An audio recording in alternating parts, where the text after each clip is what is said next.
my best 2 out of 3 were Jerry Reiner. I was involved in that. Oh, I was. I'm not stroking you, Jerry. I really don't even like you. No, I'm not a fan either. me neither. Yeah. Yeah, that was fun. Because I was at my peak at that point in time. I was working out. I was going to the gym every day. You know, like. But as a matter of fact, we ended up doing like 3 different matches throughout the night. We should have done it like traditionally, where we went 1, 2, 3. Well, there was only like 5 guys there that night. Yeah, they're like people they were were wrestling scrambling. like 9 different gimmicks, like LSU Tiger and the AU Bear or something. I don't know.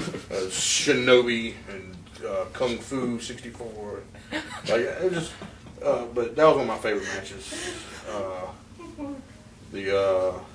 Mikey. Anytime I got in the ring with Rocket, Ricky Rocket or Mikey Webb, or I wrestled Ethan a couple of times. Mm-hmm. All guys that I enjoy wrestling, and I'm glad I had a chance to work with. There was an incident. I guess it was something. Flex had won Cletus's belt, and then brought it over to the IW. No, it wasn't Cletus's. That was the AWF. That was Chipley. AWF Chipley. Yeah, they had no idea any of that happened. Oh, really? Yeah. Didn't he throw the belt in the trash? Yeah. This is like stuff was going down. Vortex worked him. Yeah. And Vortex won. So Vortex is still basically the current AWF Chipley heavyweight champion. He should be. Okay. Rightfully so. Unrecognized. Okay. Unrecognized, yes. like other people. But since belts don't mean shit. Right. Oh, this time I thought that was Cletus's belt. Yeah, I thought that was AWF. No, it was like no. It's confusing. It's all So, alphabet very soup. confusing. But he was like eventually he was like the first ever undisputed AWF, IWC, AWF champion. Because at one point in time he had all the belts. At one time. Yeah. He had them all. Really? At one particular time, like, that's how over he was, and people tend to shit on him, but he got his heat and he can work, and people, here we'll make you champ. So IWC,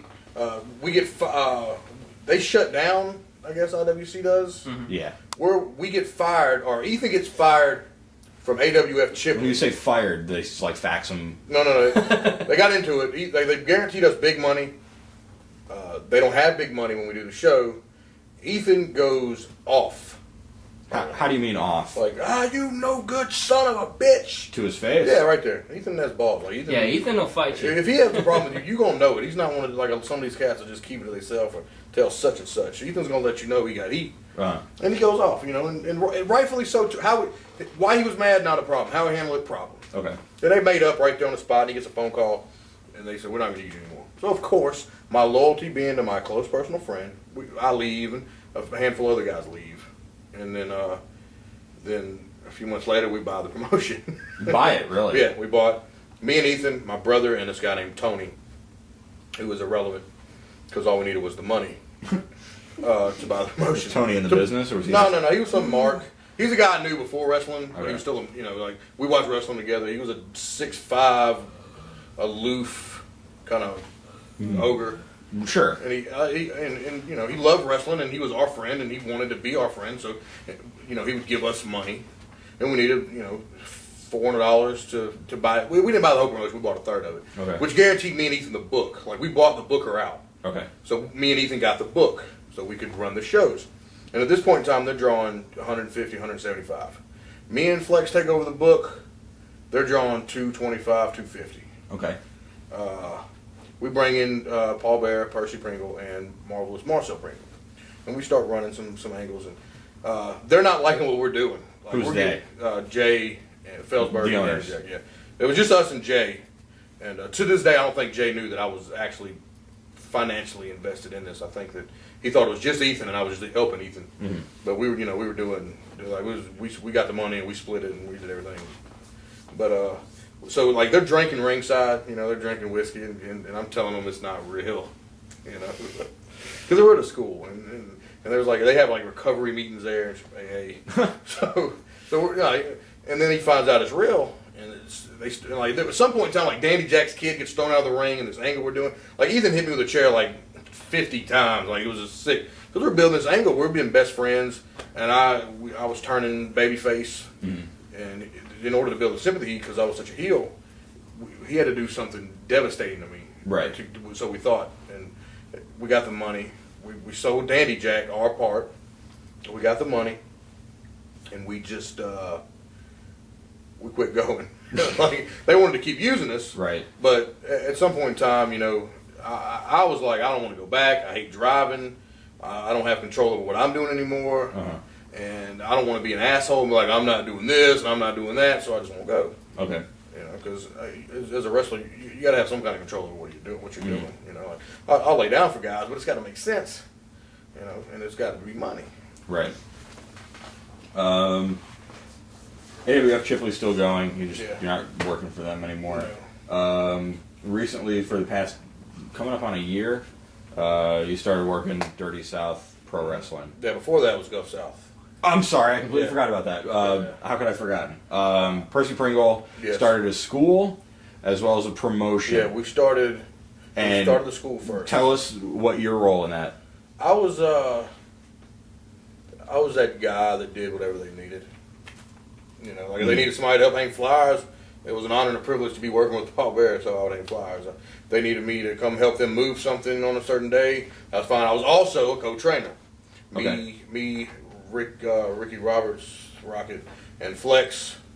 We were the three trainers, and I'm not bragging on myself, but we put out. You put out some really excellent workers there. Joe Gibson, Craig Jeezy, Josh McKain. Who? Josh McKain. Oh, okay. You don't know him that well. All right. Nathan Crown. Just some really like Nate Crown, right? The three of us, we did a good job training, and the wrestling, cardio, and psychology. Run us through how those shows went. I've personally never been at a Gulf South show, Oh, you messed up. but I've heard they ran excellent. Yes. You knew you were working for a professional. Like you got there wasn't no let's write the card down on a notebook and then hanging on the wall. There was Percy knew everything that was going down. Right. Like he knew who was going to be there. This is what's happening. It was very, very professional, and I enjoyed every minute of working for him. How long did that go? About 6 months? No, it was longer than that. We started over a year. That long? It was that long. Plus, we had the school for 6 months before we started running shows. Why did it stop? Internal stuff. You know, like I wasn't, you know, I wasn't privy to a whole lot of it, I guess is what I'm saying. Like I knew that some guys had heat, and it was all upper echelon stuff. For what it's worth. The top, you know, like the partners, the four partners, you know, they had their own stuff going on, and you know, at this point in time, we hadn't ran a show in like 6 months, and nobody was taking any initiative to go set up a show, so it kind of just dissolved.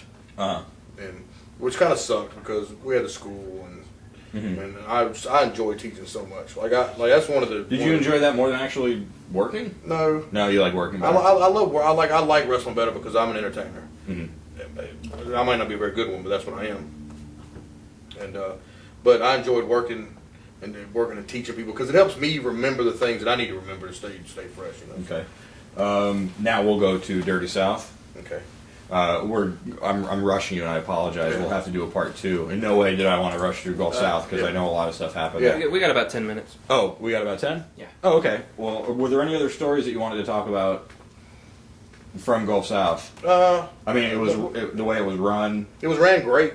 I enjoyed. 90% of the time, I enjoyed what I was doing. It was a pain in the ass setting the ring up, putting flyers. That's part of it. Like if you want people to come see you, you do certain things. Any good matches that you favorite matches that you had? I worked Luke. Altar Boy Luke or Luke Hawks now? Luke Hawks. I enjoyed that thoroughly. He's an awesome talent. He just had a dark match. Good for him. He XPW King of Death. Oh yeah. Yeah, Very talented guy. He's a tough dude. He was in 6 months before we were, I think. I remember watching him referee when I first started training. He's cocky, but you know he knows that he's good.